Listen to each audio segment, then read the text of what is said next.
Hello and welcome to MediaPool. I'm Leah. In this video, I will evaluate the two video projects I submitted in Semester 2 and analyze them throughout the module. This includes a video for the School of Medicine at the University of Liverpool, focusing on its Clinical Skills Teaching and Learning Center. The other video was designed for the Friends of Renaissance Journals, a volunteer organization who are trying to unearth and preserve Renaissance journals. I will divide my video essay in two sections. The first part will be the production and promotion to take out videos. In the second part, I will go through the series of teamwork and leadership among several series, which is the main studying of Semester 2, and their theory will be made use of reflecting on the work that I have done. Our first video was produced based on various areas of the Clinical Learning Center and the University of Liverpool campus. Starting with the concept of media culture, our aim is to film a commercial, energetic, and fast-paced advertised video through short clips of diverse range of students with their experience to study at the University Medical School. One of the positives of the video was that we present the School of Medicine as comprehensively as possible in a formal and professional style. The main audience for the video is current students and future students who are looking to study in medicine.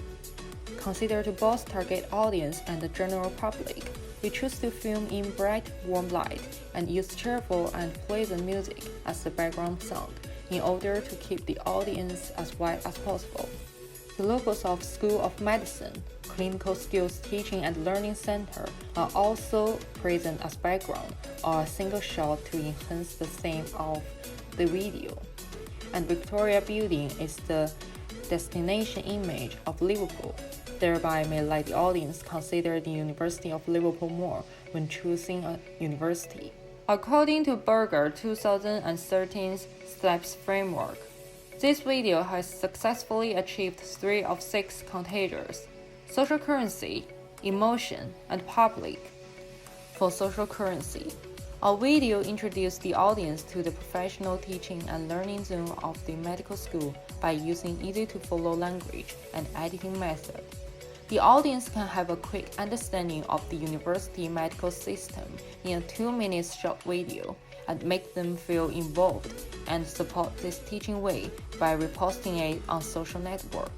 As Berger said, most people would rather look smart than dumb, rich than cool, and cool than geeky. Showing the function of Zapper Ape in the video enable audience easily know how to use it. For emotion, there is a lot of exciting information and facilities presented in the video. The audience will feel some emotions toward the medical profession itself, such as the excitement and the awe, which belongs to the most contagious. For public, Berger mentioned producer can make things or ideas more public and easier to imitate. So we have shown the popularity of medical school to a certain extent. For instance, we invited students volunteers with different skin colors in order to present the inclusion and diversity of this place to audience. I can see that our team done a really good job and the video has spread well online. The average view time is more than a half of the video. Although there is a room for improvement, it has already reached our goal.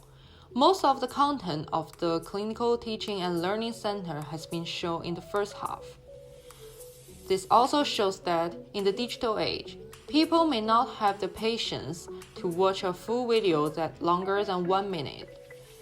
If it is within 1 minute, may be more contagious. Under Nunn and Hamsley's real media life circle model, we can see that in the life circle for our clinical video, its creation, growth phase, its peak, and revival in its afterlife phase are very easy to find on the graph. As we planned in our pitches, we promoted clinical video on social media, and I personally post on 5 platforms include Twitter, Facebook, Instagram, Weibo, and WeChat. Using Granoverter's strong and weak tie theory, because most of my friends on Weibo and WeChat are international students from Liverpool, so there would be my strong test. But unfortunately, it's hard to find many influencers on Chinese platform, so I only got a few likes on WeChat. Once I promoted on Facebook, Twitter, and Instagram to many unrelated individuals, weak tags were used. When I posted the review on Twitter, I tried to add some official account and put some hashtags as well. Although not many people responded, the video still would appear if someone searched for these hashtags. The top watch places for this video came from the United Kingdom, France, and Pakistan.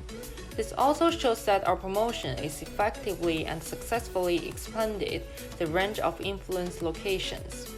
Overall, I'm really satisfied to the result of our clinical video, and I think it has much more potential for global exposure. Our second video, which was created for the Friends of Williamson's Tunnels, as the brief of Media Society, it works the idea of stories by telling the history of Williamson's Tunnels that may empower the video by passing a story to others. Meanwhile, in the second half of the video, it also focuses on the volunteers themselves and insight into Liverpool's heritage, that these tunnels hold risks being lost forever if it wasn't for the amazing work of this volunteer organization. As the project progressed, we changed the genre style from an initial informative documentary style to an inspiring commercial style film. That can make our video stand out because this type of style combination is not common, thereby to arouse the excitement and intrigue of the audience and attempt to inspire them to become a volunteer at the Friends of Williamson.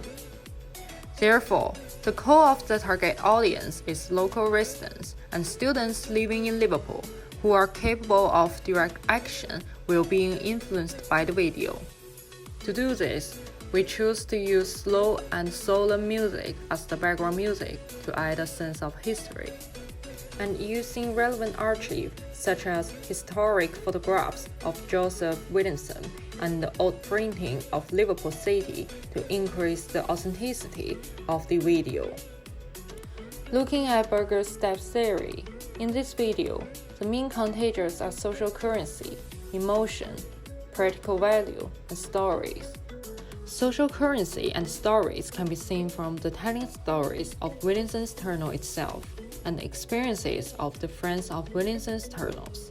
These stories not only are simple narratives, but carry with a deeper moral meaning and social value that contains the characteristics of hope, faith, and fortitude.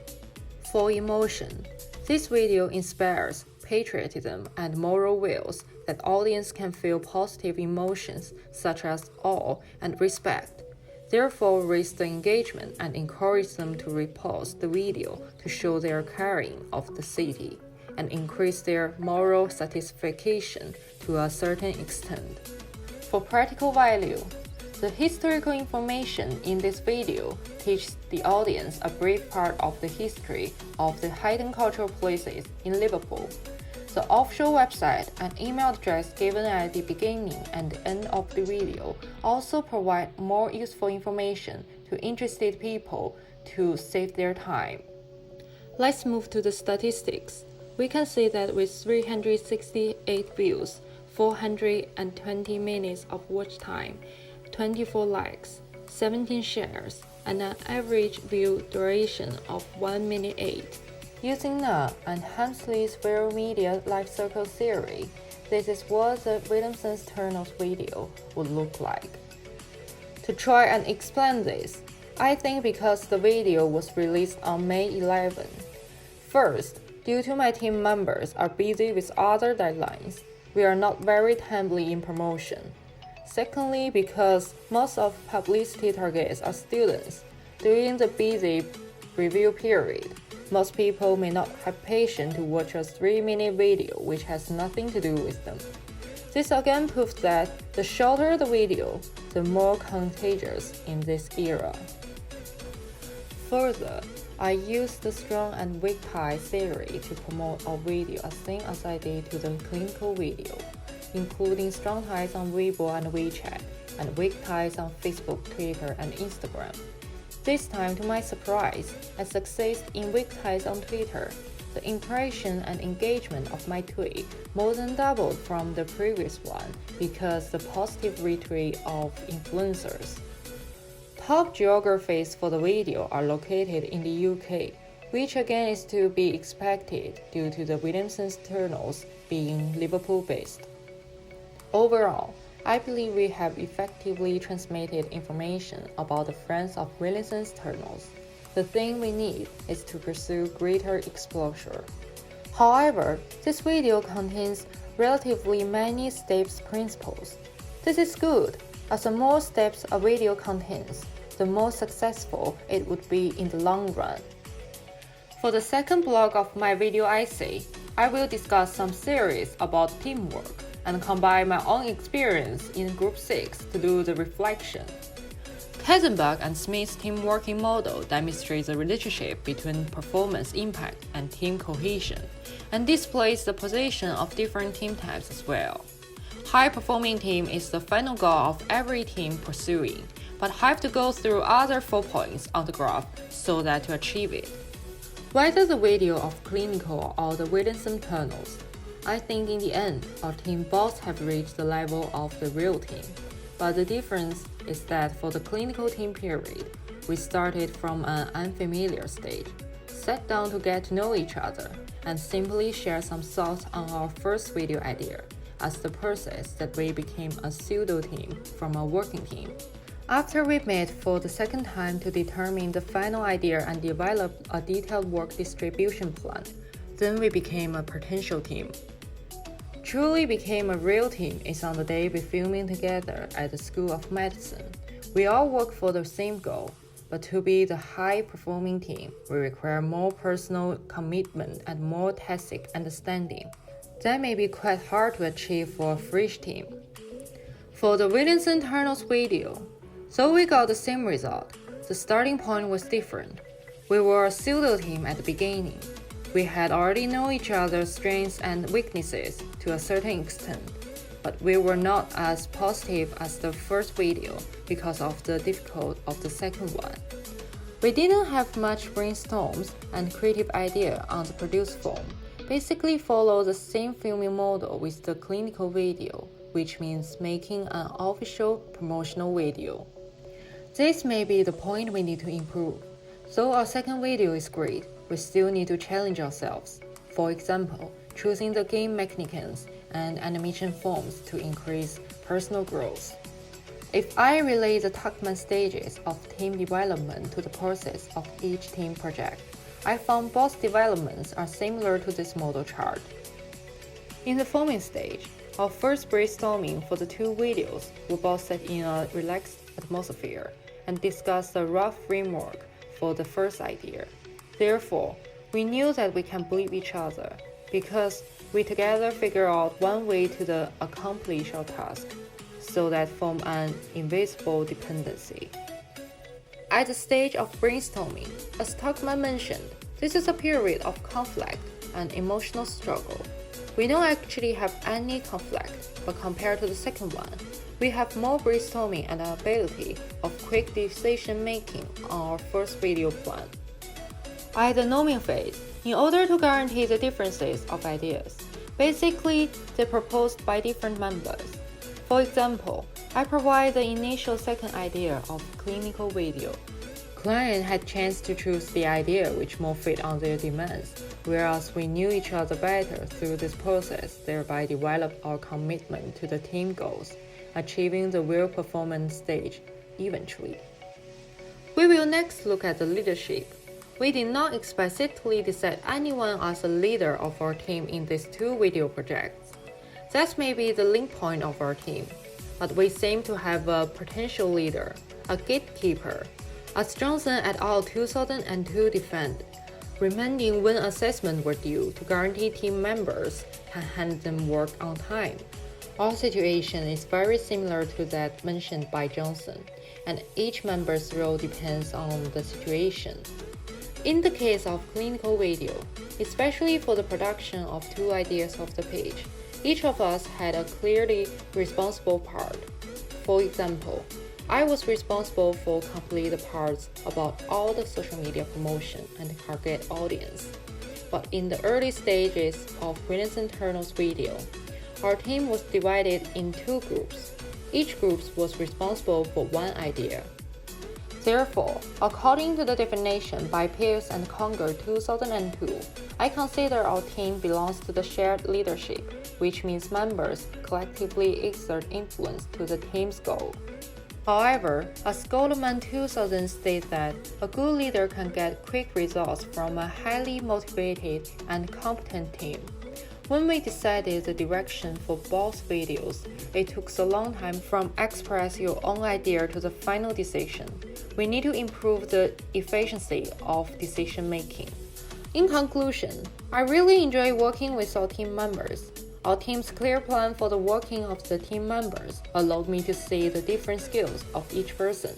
According to my analysis, both videos have good user engagements during the limited promotion time, which means that my social media promotion contributes some in this data.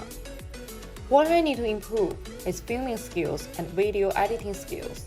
Because of our division of labor, I didn't participate too much in these two aspects, but gave it to a member who has more confidence in these areas. At the same time, I also need to do preparations before the group meeting, not only provide one or two ideas, but need more divergent thinking. On the whole, this is a good start for me to Real Video Live, especially in the experience of working with clients. That's all from me for now. If you enjoyed this video, please click like and subscribe our channel. Feel free to leave comments if you have any questions. Bye bye!